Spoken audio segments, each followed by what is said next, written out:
तुम्हें अंदाजा भी नहीं है कि स्पाइडरमैन ब्रांड न्यू डे कितने मायनों में एक स्पेशल मूवी होने वाली है। इस मूवी के लिए मल्टीपल एंडिंग्स शूट की गई हैं। बेसिकली न्यू अपडेट्स ये है कि स्पाइडरमैन ब्रांड न्यू डे के लिए एक नहीं बल्कि 2 एंडिंग सीन्स शूट किए गए हैं। दोनों बता देता हूं तुम्हें। तो फर्स्ट सीन में पीटर और एमजे रीयूनाइट करेंगे और इस सीन में समहाउ शायद एमजे की पीटर वाली मेमोरीज वापस आ जाएंगी और वो जान जाएगी कि पीटर ही स्पाइडरमैन है। पीटर के साथ स्पेंड किया हुआ टाइम भी उसे याद आ जाएगा and they will be together in the end of the movie. लेकिन जस्ट तभी एक भयंकर इनकर्जन होगा और यूनिवर्सेस आपस में टकराने लगेंगे, रियलिटी ब्रेक होने लगेगी, डूम्सडे की शुरुआत हो जाएगी और पीटर और एमजे का रीयूनियन धरा का धरा रह जाएगा।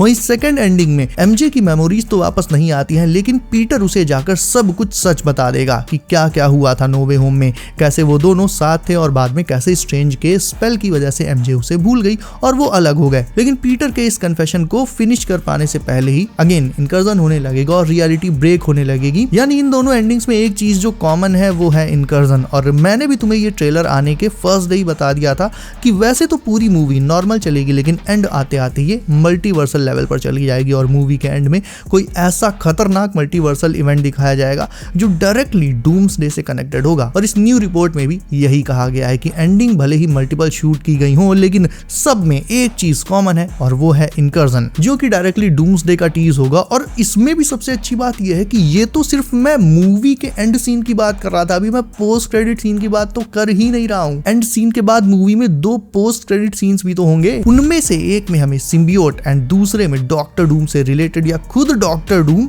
डेफिनेटली देखने मिल सकता है, क्योंकि ब्रांड न्यू डे के बाद फिर सीधे दिसंबर में डूम्सडे ही आनी है। तो इसका मतलब साफ है कि ब्रांड न्यू डे का एक पोस्ट क्रेडिट सीन पूरी तरह से डूम्सडे को ही डेडिकेटेड रहेगा और एंड सीन भी। अब पर्टिकुलरली डॉक्टर डूम के ही अपीयरेंस की बात करें तो मूवी में तो वो कहीं नहीं होने वाला, ना ही उससे रिलेटेड कहीं कोई क्लू मिला अभी तक ट्रेलर में। लेकिन पोस्ट क्रेडिट सीन में इस बार डूम का लुक फ्रंट से दिखाया जा सकता है। उसका एक रीजन है, रीजन ये है कि लास्ट टाइम फर्स्ट स्टेप्स के पोस्ट क्रेडिट सीन में हमें डॉक्टर डूम पीछे से दिखाया गया था, उसका एक बैक एंगल शॉट दिखाया गया था। लेकिन अब ब्रांड न्यू डे में वो सामने से दिखाया जा सकता है, जिससे डूम्सडे की हाइप डेफिनेटली बहुत ज्यादा बढ़ जाएगी अगर पोस्ट क्रेडिट सीन में डूम का प्रॉपर अपीयरेंस होता है तो। ब्रांड न्यू डे वैसे तो स्पाइडरमैन मूवी है, लेकिन खुद में ये एक एवेंजर्स लेवल मूवी भी है, बिकॉज स्पाइडी एंड हल्क जैसे 2 एवेंजर्स तो इसमें सीधे सीधे ही हैं। उसके अलावा एक म्यूटेंट आ रही है, येलेना आ सकती है, और मतलब ओवरऑल देखा जाए तो इसका स्केल काफी बड़ा होगा। ऐसे में जब इसके एंड सीन में इनकर्जन दिखाया जाना है तो फिर पोस्ट क्रेडिट सीन में मुझे ऐसा लगता है कि डॉक्टर डूम का फुल अपीयरेंस डेफिनेटली होने वाला है इसमें। अब तुम्हें बताता हूँ कि मूवी में ग्रीन की जगह ग्रे हल्क कैसे और क्यों आएगा। मतलब सोच के देखो तो एमसीयू में अभी तक बैनर ग्रीन के अलावा किसी और कलर के हल्क में अभी तक बदला नहीं है, तो फिर ग्रे हल्क आखिर कैसे। ट्रेलर में तुमने नोटिस किया होगा कि ब्रूस ने अपने हाथ में ये डिवाइस पहना हुआ है जिसे इनहिबिटर कहते हैं। इस डिवाइस का काम है ब्रूस को हल्क में बदलने से रोकना और उसकी ह्यूमन फॉर्म को बरकरार रखना। अब जब पीटर ब्रूस के साथ जीन ग्रे को डीओडीसी की कैद से आजाद कराने जाएगा, जैसा कि ट्रेलर में दिखा था कि जीन को डीओडीसी ने कैप्चर कर रखा है किसी फैसिलिटी में, तो पीटर एंड ब्रूस जब उसे छुड़ाने जाएंगे तो उस टाइम जीन की माइंड कंट्रोल वाली पावर्स ट्रिगर हो जाएंगी और वो ब्रूस के दिमाग में एंटर करके उसकी हल्क वाली पर्सोना को ट्रिगर कर देंगी। यहाँ पर तुम ये सोच सकते हो कि जीन आखिरकार ब्रूस पर अपनी पावर्स का यूज क्यों करेगी, जो खुद उल्टा उसकी हेल्प करने की सोच रहा है। तो इसका रीजन ये है कि अभी फिलहाल जीन अपनी पावर्स को पूरी तरह से कंट्रोल नहीं कर सकती, वो उन्हें कंट्रोल करना सीख रही है और इसीलिए अनजाने में उसकी पावर्स ब्रूस के माइंड में जाकर हल्क को ट्रिगर कर देंगी। लेकिन क्योंकि उस टाइम भी ब्रूस ने हाथ में ये इनहिबिटर पहना होगा तो ये डिवाइस उसे फिजिकली हल्क में ट्रांसफॉर्म होने से रोकेगा, लेकिन जीन की पावर्स को ब्रूस के दिमाग में जाने से रोक नहीं पाएगा। और इस वजह से 2 चीजों का क्लैश होगा, एक तो इनहिबिटर की वजह से ब्रूस का ट्रांसफॉर्म ना हो पाना और दूसरा जीन की पावर्स की वजह से हल्क का ट्रिगर होना।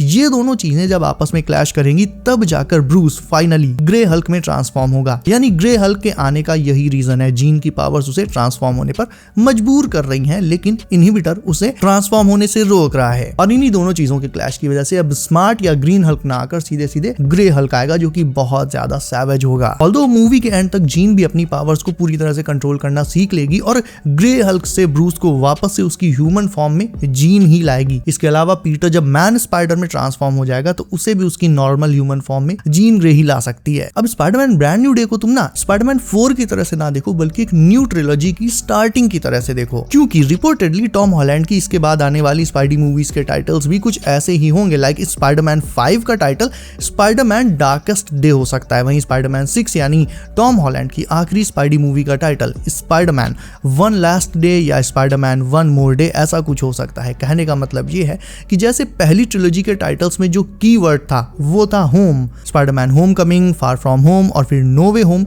इसी तरह से अब सेकंड ट्रिलॉजी का कीवर्ड हो सकता है डे हो, और टाइटल्स मैंने अभी जस्ट तुम्हें बता ही दिए वो या उनसे मिले जुले हो सकते हैं। इसके अलावा ऑस्कर्स में आरडीजे ने तो ग्रीन सूट पहनकर डूम को टीज किया था, मतलब ऐसा लग रहा था कि अब वो आरडीजे नहीं रहे बल्कि वो खुद विक्टर वॉन डूम ही बन गए। लेकिन मजे की बात यह है कि किसी ने क्रिस इवांस के सूट को उतना नोटिस किया ही नहीं। और एक न्यू थ्योरी ये है कि उस दिन स्टेज पर आरडीजे ही अकेले नहीं थे जो अपने डूम्सडे वाले कैरेक्टर को टीज कर रहे थे, क्रिस इवांस भी एग्जैक्टली यही कर रहे थे, बस ज्यादा किसी ने ध्यान नहीं दिया। क्रिस ने उस दिन जो ब्लैक टक्सीडो पहना था वो एक्चुअल में कैप्टन हाइड्रा या फिर नोमैड का टीज हो सकता है। और इसका एक बहुत बड़ा और लॉजिकल रीजन भी है, वो ये कि अगर तुम हिस्ट्री उठाकर देखो तो पहले जो एकेडमी अवार्ड्स शोज हुए हैं उनमें क्रिस इवांस ब्लू कलर के सूट्स पहनते थे, क्योंकि उस टाइम वो कैप्टन अमेरिका प्ले करते थे और captain as we all know blue suit ही पहनता है। यानी यहाँ पर इस बार जब क्रिस ने ब्लैक टक्सीडो पहना है दैट मीन्स डूम्सडे में अब वो कैप्टन या स्टीव ना होकर कैप्टन हाइड्रा या फिर नोमैड बनकर आएंगे। हाँ, क्योंकि टीजर में हमें स्टीव रॉजर्स ही दिखाया गया है तो स्टार्टिंग में तो वो एज स्टीव ही आएंगे, बट